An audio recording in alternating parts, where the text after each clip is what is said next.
ഇത് മഞ്ഞപ്ര മാസ് മോട്ടോഴ്സിനായിരുന്നു നമ്മുടെ Honda Activa വണ്ടി. നമ്മളത് സർവീസിന് കയറ്റിയിട്ടുണ്ട്. ജന സർവീസായിട്ടാണ് ചെയ്യുന്നത്. ഫുള്ളായിട്ട് എല്ലാ ഭാഗങ്ങളും നമ്മൾ ചെക്ക് ചെയ്യുന്നുണ്ട്. അതുപോലെ നമ്മളതിൻ്റെ ബാക്കിൽ ബ്രേക്ക്, അതുപോലെ ഫിൽറ്റർ, ക്ലച്ച് എല്ലാ ഭാഗങ്ങളും ഒന്ന് അഴിച്ച് ചെക്ക് ചെയ്യുന്നുണ്ട്. ഇത് ക്ലച്ചിൻ്റെ ഭാഗങ്ങളാണ്. ക്ലച്ചിൻ്റെ ഭാഗത്തൊരു കംപ്ലൈൻറ്റ്സ് പറഞ്ഞാൽ ക്ലച്ചിൻ്റെ ബെൽറ്റ്, അതായത് ബെൽറ്റ് നമുക്കത് മാറ്റാതായിട്ടുണ്ടോ, ബെൽറ്റ് ഉണ്ടാവും. ഈ ഓരോ ലെയറും കൂടെ അത്യാവശ്യം നല്ല രീതിയിൽ പൊട്ടൽ വീണിട്ടുണ്ട്. അടുത്ത സർവീസ് വരെ ഓടില്ല. ഈ ഒരു ലെയറാണ് പൊട്ടി തുടങ്ങി കഴിഞ്ഞാൽ പിന്നെ പെട്ടെന്നായിട്ട് എല്ലാ ഈ ലെയറും പൊട്ടി തുടങ്ങുന്നുണ്ട്. അപ്പോൾ നമുക്കത് ബെൽറ്റൊന്ന് മാറ്റിയിടാം. അല്ലാതെ പിന്നെ ക്ലച്ചിൻ്റെ ഉള്ളിൽ അത്യാവശ്യം നല്ല രീതിയിൽ പൊടിയുണ്ടാകും. അതൊക്കെ നമുക്ക് എയർ അടിച്ചിട്ടൊന്ന് ക്ലീൻ ചെയ്ത് റീസെറ്റ് ചെയ്യാം. അതുപോലെ വേരിയേറ്റർ ബോഡി, റോളർ, വെയിറ്റൊന്നും വേറെ കുഴപ്പമൊന്നുമില്ല. ഇത് ഓട്ടോ ക്ലച്ചിൻ്റെ യൂണിറ്റാണ്. അതിൻ്റെ പുള്ളി അതിൽ വേറെ കംപ്ലൈൻ്റ് ഒന്നുമില്ല. അതൊന്ന് ഫുള്ളായിട്ടൊന്ന് അയച്ച് ഗ്രീസ് ചെയ്തിട്ട് റീസെറ്റ് ആക്കിയാൽ മതി, വേറെ കുഴപ്പമൊന്നുമില്ല. അതുപോലെ നമ്മൾ അതിൻ്റെ എയർ ഫിൽറ്റർ കൂടി ചെക്ക് ചെയ്യാൻ വേണ്ടി അയച്ചാണ്. എയർ ഫിൽറ്റർ നല്ല ഫിൽറ്ററാണ്. അതിൽ വേറെ കംപ്ലൈൻ്റ് ഒന്നുമില്ല. നമുക്കത് ക്ലീൻ ചെയ്തെടുത്താൽ മതി. അതുപോലെ പ്ലഗ് ആയാലും വേറെ കുഴപ്പമൊന്നും കാണിക്കുന്നില്ല. പ്ലഗ് നമുക്കത് ക്ലീൻ ചെയ്തെടുക്കണം. പിന്നെ അതുപോലെ ഫ്രണ്ടിലോട്ട് വന്നു കഴിഞ്ഞാൽ ഫ്രണ്ട് ബ്രേക്കിൻ്റെ ഈ കോംബ് ബ്രേക്കിൽ ഈ ഒരു കേബിൾ ഔട്ടർ വലിഞ്ഞിരിക്കുകയാണ്. ഈ ഒരു കേബിൾ നമുക്ക് മാറ്റണം. അതുപോലെ ഈ ഫ്രണ്ട് ബ്രേക്കിൻ്റെ കേബിൾ കുഴപ്പമില്ല, അത് നമുക്ക് അതിൽ യൂസ് ചെയ്യാം. ഈ ഒരു കേബിൾ നമുക്കത് മാറ്റിയിടണം. പിന്നെ അതുപോലെ ബുഷുകളായാലും വേറെ കുഴപ്പമൊന്നുമില്ല. നമുക്കൊന്ന് ഗ്രീസ് ചെയ്തെടുത്താൽ മതി, വേറെ കുഴപ്പമൊന്നും കാണിക്കുന്നില്ല.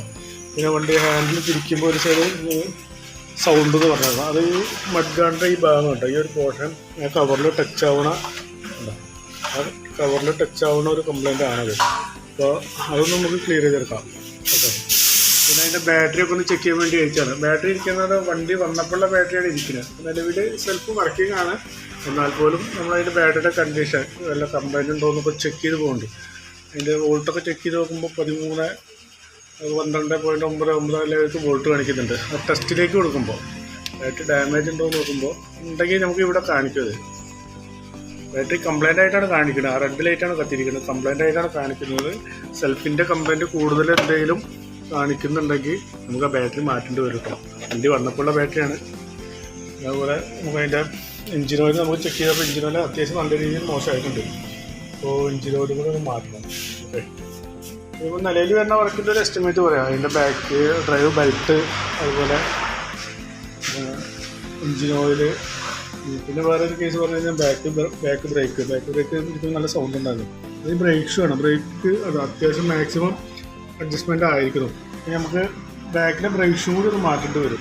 അപ്പോൾ ബാക്ക് വീൽ അയക്കാത്തപ്പോൾ ഫ്രണ്ട് വീൽ അയച്ചത് കൊണ്ടാണ്. അപ്പോൾ അത് വെച്ച് കഴിഞ്ഞാൽ ബാക്കിലെ ബ്രേക്ക് ഷൂ ഒന്ന് മാറ്റി റീസെറ്റ് ആക്കേണ്ടി വരും കേട്ടോ. അപ്പോൾ ഞാൻ അതടക്കമുള്ള ഒരു എസ്റ്റിമേറ്റ് പറയാം. Belt, brake shoe, engine oil, പിന്നെ ഫ്രണ്ടിലൊരു കേബിള്, അതടക്കമുള്ളൊരു എസ്റ്റിമേറ്റ് പറയാം. നോക്കിയിട്ടൊന്ന് റിപ്ലൈ ചെയ്താൽ മതി. ഓക്കെ.